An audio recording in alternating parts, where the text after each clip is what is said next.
দেখতে দেখতে একটা মাস কেটে গেল, আর ভিডিও করা হয় না সেই রকমভাবে। তাই ভাবলাম যে চলো আজকে একটা ভিডিও করি। শরীরটাও সেরকম ভালো নাই, মন মেজাজও ভালো নেই আর আগের মতো যে ভিডিও করব প্রতিটা দিন। যাই হোক, আর ভিডিও করতে পারি না সেই রকমভাবে। তাই ভাবলাম যে আজকে একটা ভিডিও করা যাক। তাই বোনকে বললাম চলো তো আজকে একটা ভিডিও করি। তাই ঝপাঝপ আমি ছাদে চলে গেছি। আর আজকে বানাবো কামরাঙা মাখা।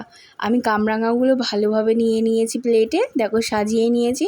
এর ভালোভাবে একটু ধুয়ে নেব, ভালোভাবে ধুয়ে নিচ্ছি। এখানে ধুয়ে নিয়ে পিস পিস করে কাটবো। আর কিরকম স্টার স্টার মতো, আমি লাইফে ফার্স্ট টাইম এই কামরাঙা খাচ্ছি। আমি এত বড় হয়ে গেছি, কোনোদিন আমি কামরাঙাটা খাইনি। আর দেখো স্টার স্টারভাবে কেটে নিয়েছি। ওর মধ্যে স্বাদ মতো নুন আর লঙ্কা দিয়েছি, আর হালকা একটু কাসুন্দি দিয়েছিলাম, দিয়ে ভালোভাবে মেখে নিয়েছি। আর দেখো কত সুন্দর লাগছে দেখতে, আর খেতে দারুণ হয়েছিল। বলতে বলতে তো আমার জিভে জল চলে আসে, বুঝতে পারছো। যাই হোক, আমি তো তখন খেতে, তোমরা কিন্তু চ্যানেলটাকে সাবস্ক্রাইব করে দিও।